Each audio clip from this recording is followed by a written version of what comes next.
नमस्ते। हमें नापसंद करने वाले लोग दो तरह के होते हैं। एक वो जो अगर हमें नापसंद करते हैं तो फिर नापसंद ही करते हैं। अगर वो हमारे सामने अच्छे नहीं है ना तो किसी दूसरे के पास हमारी तारीफ भी कभी नहीं करेंगे। और ये लोग रियल होते हैं, सच्चे होते हैं और रिस्पेक्ट के लायक होते हैं। लेकिन दूसरी कैटेगरी होती है उन लोगों की जो हमें नापसंद तो बहुत ज्यादा करते हैं, हमारे सामने भी हमारे साथ बहुत अच्छे नहीं रहते हैं, लेकिन किसी दूसरे इंसान के पास जाकर हमारी बड़ी सारी तारीफें करते हैं। अब वही तीसरा इंसान आकर हमसे कहता है कि वो तो आपके बारे में बड़ा अच्छा बोल रहे थे, और फिर हम भी कंफ्यूज हो जाते हैं। हम सोचते हैं चलो ठीक है, हमारे सामने ना सही, किसी तीसरे के पास तो हमारी इज्जत रख रहे हैं। याद रखिए वो आपकी नहीं, अपनी इज्जत रख रहे हैं, अपनी इमेज को सही कर रहे हैं। ऐसे लोगों पर कभी भरोसा नहीं करना है। वो जो आपके सामने कर रहे हैं ना, बस उस पर विश्वास कीजिए। जो आपके पीठ पीछे कर रहे हैं उस पर नहीं, क्योंकि जो आपकी जिंदगी के सच्चे लोग हैं, जो सही में आपको प्यार करते हैं, पसंद करते हैं, वो आपकी तारीफ है या आपके बारे में कुछ भी अच्छा आपके सामने कहते हैं। Keep smiling, keep shining. नमस्ते। जो लोग मेरी उम्र की महिलाओं की पोस्ट के ऊपर यानी रील्स के ऊपर जो कमेंट करते हैं कि अपनी उम्र के हिसाब से एक्ट किया कीजिए मैडम, क्यों भाई, क्या ये उम्र हमने पहले ली है? नहीं ना। इस उम्र में तो मैं पहुंची अब हूँ, और मुझे क्या पता कि इस उम्र के हिसाब से कैसे एक्ट किया जाता है। क्या चाहते हो तुम लोग? रोने लग जाएं, एक कोने में बैठ जाएं, कुछ ना करें? तुम लोगों को तो हमसे सीखना चाहिए कि इस उम्र में ये आंटियां इतना कर सकती हैं, तो हम लोग तो इनके आगे बहुत छोटे हैं, हम तो जो चाहे वो कर सकते हैं। तुम लोगों के लिए तो हम मोटिवेशन है। हमारे जमाने में तो टेक्नोलॉजी ही नहीं थी, लेकिन टैलेंट जरूर था, और वो टैलेंट कोई भी उम्र छुपा नहीं सकती। मानो ना मानो, आप जिन शब्दों का प्रयोग करते हो ना, उससे हमें यही समझ में आता है कि आप लोगों की अपब्रिंगिंग कैसी है। शब्दों से वो एहसास होता है कि आप लोगों ने जीवन में क्या सीखा। तो जरा सोच समझ कर इस्तेमाल कीजिए उनका। सिर्फ एक बहुत कमज़ोर इंसान ही हर बात को ज़ोर ज़ोर से चिल्ला चिल्ला के लड़ झगड़ के बताता है। जो मजबूत इंसान है ना, वो आराम से बात करके खुश है। तो आपके आसपास जो ये लोग हैं ना, जितना चिल्ला चिल्ला के बात करते हैं, ये समझ लीजिए ये सिर्फ इनकी वीकनेस दर्शा रहा है। आपने पक्के रहना है, आपने शांत रहना है।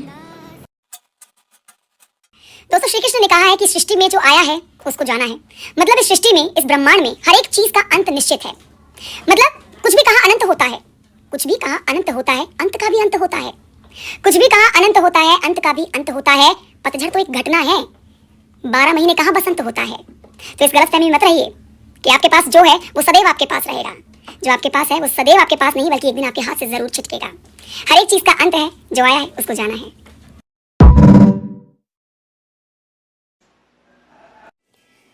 आंखे आने बसाइनो फुंगो फाइगला शारीको से फायन हिन तोंगा बुन बाबी नाय तिने के किचा फेन डक साप खायन हिनि नाय तोना कानी साप खायना हिनि नाय सामुरा मुसी का ताक से कॉल खाय सावर फाय तोंगनि सामु खायने रंग चारबो खानि पाइखा सामु गोबां नगो खायने नांगनि सारि फांनि चा बक्स नाम लेखा बं बाबे सालवानि चा खानि उता बंनो बाबुनो माइ चारि पाइखाय को तहन सुंगै आंबो माइसे चाइ पाइखाय को सतै चटनी सनामै ताबकसे आरि बसाइ साहरो बो फाय तोंगनि के बिन बागे तो मामु संगा नांनाय खानटक मखाइ दिनाय मो बाइ चाइ मान बला बहिन ता हिन्दी जे खूब बासि उबो हंकाय ता क्वासरि उइ मुग दाल बाजि उइ करू गरिसिनाय ताबो अलो संबास रेनाय ते फानटक नखाय थगथं पियाज मसो गोथां सापुलै बाजा खाइरिसि बाजा फुन मसो दें खाइरिसिनाय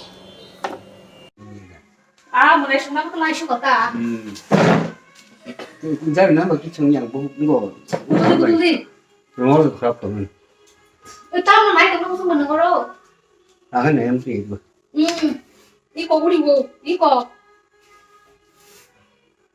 अच्छा mo lo a ti ke ni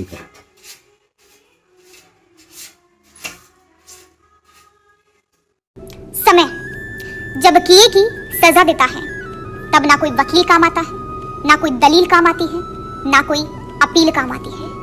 समय बलवान है, समय आईना दिखाता है, समय कर्मों का हिसाब करता है।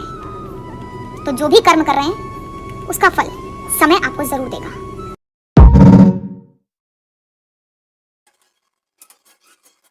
एक बात बोलूं मैं आपको कि जीवन में ना अपनी आलोचना तो स्वीकार कर लेना। आलोचना का मतलब अगर आपको कोई गलत कहता है या आपको कोई करेक्ट करने की कोशिश करता है, आपकी कोई गलतियां निकालता है, वो स्वीकार कर लेना, लेकिन कभी अपना अनादर स्वीकार मत करना। बस एक बार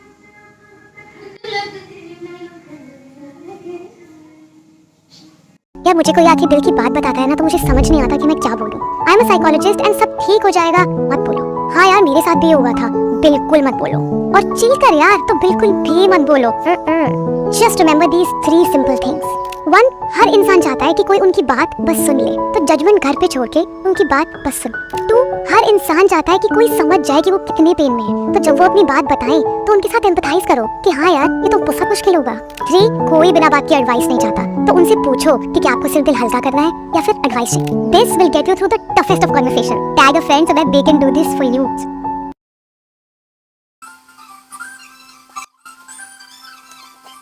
को जबरदस्ती पॉजिटिव सोचना स्टार्ट करना पड़ेगा। जब आपके बड़े ड्रीम्स होते हैं तो लाइफ आपको ऐसी सिचुएशंस में डालती है कि आपका सबकॉन्शियस माइंड ही बोलेगा कि गिव अप कर दे।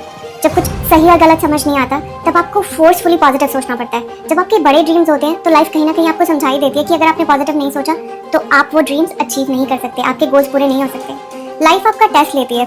जब चीज़ें पॉजिटिव होती है तब हर कोई पॉजिटिव सोच लेता है, पर जब चीज़ें नेगेटिव चल रही होती है, जब माइंड में वॉर चल रही होती है, जब हर चीज़ अपसाइड डाउन होती है, तब आपको पॉजिटिव सोचना पड़ता है। अगर आप ये प्रैक्टिस हर बार करोगे तो आप सोच भी नहीं पाओगे कि ये चीज़ आपको कितना बदल देगी।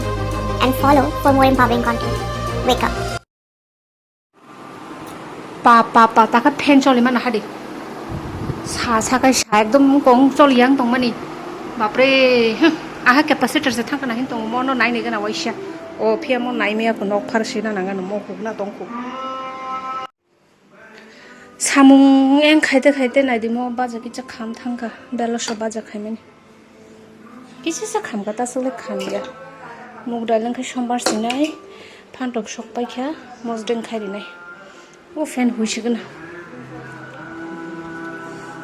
चा नोंते काम खाइदी गान खानाते काम खाइदी।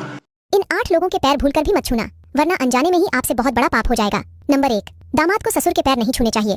जब से महादेव जी ने दक्ष का शीर्ष काटा तभी से दामाद ससुर के पैर ना छुए, यही नियम है। नंबर 2, भांजे को मामा के पैर नहीं छूने चाहिए। जब से कान्हा जी ने कंस का उद्धार किया तब से ये नियम है। नंबर 3, कुंवारी कन्या देवी स्वरूप होती है, उनसे भी पैर न छुआए। नंबर 4, सन्यासी को कभी भी अपने गुरु के अलावा किसी और के पैर नहीं छूने चाहिए।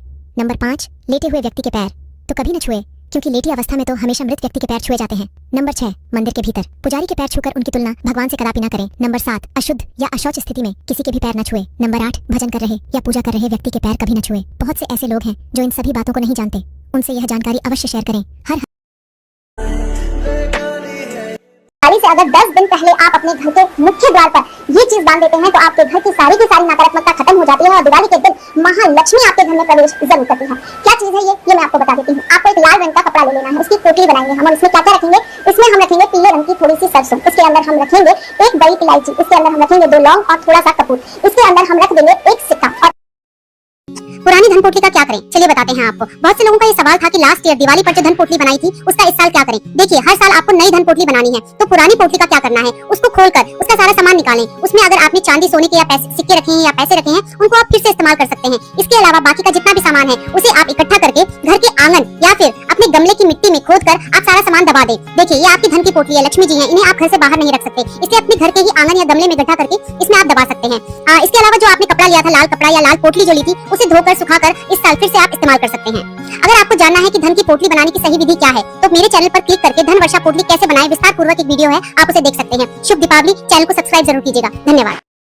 दोस्तों, आप जानते हैं कि धनतेरस पर नमक खरीदने की भी परंपरा है और भारत में सदियों से परंपरा चली आ रही है। लेकिन क्या आपने कभी सोचा है कि इस दिन नमक खरीदने का विशेष कारण क्या होता है। धार्मिक और ज्योतिष दृष्टिकोण से ये छोटा सा काम आपके जीवन में कई सकारात्मक बदलाव ला सकता है। आइए जानते हैं क्यों धनतेरस पर नमक खरीदना शुभ माना जाता है। देखिए वीडियो को अंत तक आपके लिए रोचक जानकारी। देखिए, धार्मिक मान्यताओं के अनुसार धनतेरस पर नमक खरीदने से घर में सकारात्मक ऊर्जा का संचार होता है। नमक को शुद्धता, पवित्रता और समृद्धि का प्रतीक माना जाता है। ये भी मान्यता है कि इस दिन नमक खरीदने से घर में धन की बढ़ोतरी होती है और दरिद्रता दूर हो जाती है। ऐसा कहा जाता है कि जैसे नमक भोजन में स्वाद लाता है वैसे ही ये जीवन में सुख, शांति और आनंद का संचार करता है। ये भी कहा जाता है कि धनतेरस पर नमक खरीदने से दरिद्रता का नाश हो जाता है, लक्ष्मी माता की कृपा से घर में सुख समृद्धि बनी रहती है। लेकिन नमक सेहत के लिए बहुत फायदेमंद होता है। आयुर्वेद में इसका उपयोग कई रोगों के इलाज के लिए किया जाता है, जिसे भगवान धनवंतरी के साथ जोड़ता है। अंत में ये जान लीजिए दोस्तों कि धनतेरस पर नमक खरीदना ज्योतिष दृष्टि से भी लाभकारी माना जाता है। नमक को शांति ग्रह के प्रभाव से जोड़ा जाता है और इस दिन नमक खरीदने से शनि के अशुभ प्रभावों से राहत मिल जाती है। इसके अलावा नमक के द्वारा राहु और केतु के प्रभावों को भी कम किया जा सकता है, जिससे जीवन में आने वाली कठिनाइयां कम हो जाती है। जान लीजिए कि इस दिन सफेद नमक खरीदना शुभ माना जाता है क्योंकि ये पवित्रता और शुद्धता का प्रतीक है।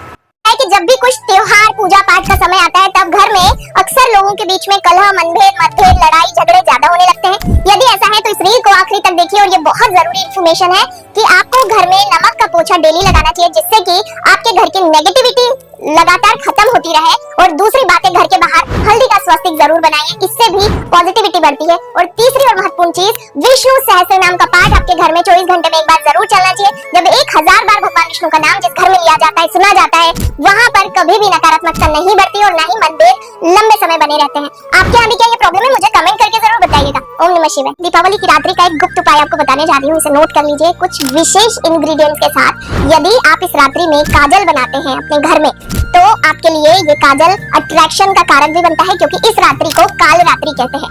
इस रात्रि में जो काजल आप बनाते हैं, इसको साल भर धीरे धीरे अप्लाई कीजिए, थोड़ा थोड़ा अपनी आंखों में। स्वास्थ्य अच्छा रहेगा, समृद्धि बनी रहेगी, आप अट्रैक्शन का केंद्र बने रहेंगे। यदि लड़कियां हैं तो इसको आंखों में लगाएं, और यदि लड़कों के पास ये काजल है, घर में बनाया है, तो आप उसको थोड़ा सा अपने कान के पीछे लगा सकते हैं। आपके सारे काम स्वतः होने लग जाएंगे, क्योंकि ये अपने आप में सिद्ध काजल हो जाता है इस रात्रि में बनाया जाने पर। क्या इंग्रेडिएंट्स आपको यूज करने हैं, आप स्क्रीन पर देख रहे हैं। इन सभी चीजों को काजल बनाते समय उपयोग कीजिए, आपको बहुत अच्छे परिणाम मिलेंगे। तो 28 तारीख को पड़ रही है रमा एकादशी, यानी राम जी घर आ रहे हैं। तो इस दिन राम जी के पूरे परिवार को अपने घर पे बुलाने के लिए अपने घर के दोनों तरफ गेहूं के ऊपर 4 मुखी तिल के तेल का दिया जलाएं। और इसके बाद विष्णु सहस्त्र नाम का पाठ जरूर करें। और क्योंकि कार्तिक का महीना चल रहा है, तो आप दामोदर अष्टकम का पाठ भी कर सकते हैं। तो याद रखिएगा कि भगवान राम किसी भी रूप में आपके घर पे पधार सकते हैं। तो इस दिन किसी को भी अपने घर से खाली हाथ या फिर भूखे पेट ना जाने दे। तो इसी बात पे बोलिए जय श्री राम, हर हर महादेव। धन संपत्ति के लिए दीपावली की रात्रि ये लक्ष्मी पोटली जरूर बनाएं। आपको कौड़ी, गोमती चक्र, इलायची, लौंग, धना, कमल के बीज, एक चांदी का सिक्का, भोजपत्र पर ये मंत्र जो मैंने लिख के आपको डिस्क्रिप्शन में दिया है, और दालचीनी, इन सबको मिलाकर रात्रि पूजा कर लीजिए। अगले दिन सुबह माँ लक्ष्मी के सामने से इस पूरे सामान को इस तरह लेकर इसे पोटली बना के अपनी लॉकर या तिजोरी में रखिए, और आप देखेंगे कि आपके यहाँ धन संपत्ति की कभी भी कमी नहीं होगी। यमराज का दिया जलाना भूले से भी नहीं भूलना है। आ रही है छोटी दिवाली, यानी कि नरक चतुर्दशी या काली चौदस भी आप बोल सकते हैं। ऐसा माना जाता है कि इस दिन दिया जलाने से हमारे परिवार पे किसी भी प्रकार की अकाल मृत्यु नहीं मंडराती। इतना ही नहीं, बुरी से बुरी, काली से काली नजर भी हमारे परिवार के आसपास भी नहीं बन पाती है। चतुर्मुखी दिया लेना है, आटे से आप इस दिए को बनाएंगे, इसके अंदर आप डालेंगे सरसों और काला तिल, और इस दिए को अपने घर के बाहर जाकर आप जलाएंगे छोटी दिवाली वाले दिन। आप इतना उपाय करें, इतना मात्र से, और हर दिवाली करें, आपको आपकी जिंदगी के अंदर बहुत बड़ा बदलाव दिखेगा। नेगेटिविटी से आप बचेंगे और अकाल मृत्यु से भी बचेंगे। बोलिए जय श्री राम। और आप किस तरीके की रेमेडीज देखना चाहते हैं दिवाली से पहले, जल्दी से कमेंट सेक्शन में मुझे जरूर बताएं। जय श्री महाकाल। दोस्तों, दिवाली पर लक्ष्मी माता की आरती नहीं की जाती है। बहुत से लोग इस बात को जानते हैं, लेकिन बहुत से लोग गलती कर देते हैं। आज मैं आपको बताती हूँ कि हमें लक्ष्मी माता की आरती दिवाली पर बिल्कुल नहीं करनी चाहिए। दिवाली पर आप गणेश जी या फिर ओम जय जगदीश की ही आरती करें। आप लक्ष्मी माँ के जाप करें, पाठ करें, मंत्र जाप करें, आप उनकी चालीसा करें, आप सब कर सकते हैं, लेकिन आरती नहीं। कहते हैं कि अगर दिवाली के दिन या दिवाली की रात को हम लक्ष्मी माता की आरती करते हैं, तो उसके बाद लक्ष्मी जी चंचल होती हैं। तो आरती होने के बाद सभी लोग अपने स्थान से खड़े हो जाते हैं। तो अगर लक्ष्मी माता आपके स्थान से खड़ी होकर चली गई, तो वो चली जाएंगी, तो इसका मतलब हमारी लक्ष्मी चली जाएगी। तो ध्यान रहे, दिवाली पर लक्ष्मी माता की आरती ना करें। जय माता। तो अपने घर के मंदिर में ये गलती बिल्कुल मत करना। तो घंटी बजाते वक्त घंटी को हमेशा क्लॉकवाइज रोटेशन में ही घुमाना चाहिए, और घंटी हमेशा सप्त धातु की होनी चाहिए, जिसकी वाइब्रेशन आपके सातों चक्रास को एक साथ अफेक्ट करती है। या फिर आप चांदी या पीतल की घंटी भी ले सकते हैं, जो माता पार्वती को दर्शाता है, और इससे निकलती है ओम की ध्वनि, जो स्वयं शिव है। और स्कंद पुराण के हिसाब से घंटी की वाइब्रेशन आपके पिछले जन्म के कर्मों को भी डिसॉल्व करके ठीक करता है, और आपके पूरे घर की एनर्जी को भी रिपेयर करता है। तो जिसको भी जरूरत है उसको भेज दो, और अपनी जिंदगी से नेगेटिविटी हटाने के लिए मुझे फॉलो करो। हर हर महादेव। काली चौदस, भूत चतुर्दशी या फिर छोटी दिवाली, आप इस दिन तक किसी भी नाम से डोनेट कर सकते हो। मगर सबसे अच्छी बात है कि इस साल ये दिन 30 अक्टूबर को पड़ रहा है। दिवाली से एक दिन पहले ये दिन होता है, काली चौदस मनाई जाती है। इस दिन इतनी ज्यादा शक्तियाँ आपके आसपास होती हैं कि आप बहुत अच्छे से साधना में हो सकते हो। बहुत मैजिकल नाइट होती है, ये बहुत ही ज्यादा शक्तिशाली दिन होता है, बहुत ही शक्तिशाली रात्रि होती है ये। जैसे कि दिवाली की रात्रि को बोला जाता है कि बहुत ही ज्यादा शक्तिशाली रात होती है। दिवाली की रात को सोना नहीं चाहिए। ऐसे ही काली चौदस को भी बोलते हैं। माँ काल रात्रि की, माँ काली की शक्तियाँ इस दिन बहुत ज्यादा प्रचंड होती है। और अगर आप चाहते हो कि माँ काली से आप कनेक्ट करो, तो ये दिन आपके लिए, ये रात्रि आपके लिए बहुत ही ज्यादा महत्व रखने वाली है। और उससे भी ज्यादा अगर आप चाहते हो कि आप माँ काली से कनेक्ट हो जाओ, तो ये दिन आपके लिए बहुत स्पेशल है। ठीक है, आपको कुछ नहीं करना, आपको बस साधना करनी है, माँ को याद करना है, और माँ को बस ये बोलना है कि आपकी लाइफ में जो भी तकलीफें आ रही हैं, लेकिन काली माँ के पास ये पावर है। She is a teacher, she is a very discipline teacher, जो कि आपकी लाइफ में पूरा ट्रांसफॉर्मेशन ला सकती है। जो भी लोग माँ काली से कनेक्ट करते हैं, उनकी लाइफ में बहुत ज्यादा ट्रांसफॉर्मेशन आता है और सडन आता है, बिकॉज माँ इज लाइक दैट। तो आपको डिसिप्लिन बना देंगे, तो आपकी लाइफ से सारे उन बंधनों को निकाल देंगे जो आपकी लाइफ में कुछ भी ट्रांसफॉर्मेशन नहीं दे रहे हैं, आपकी लाइफ में ग्रोथ नहीं दे रहे हैं। तो सारी चीजें आपकी लाइफ से निकल जाएंगी।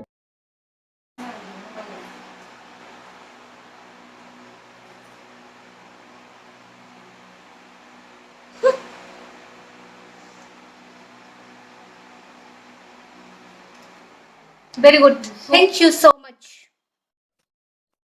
साथी रे मर के तुझको चाहे कदम तुझे आई का दिल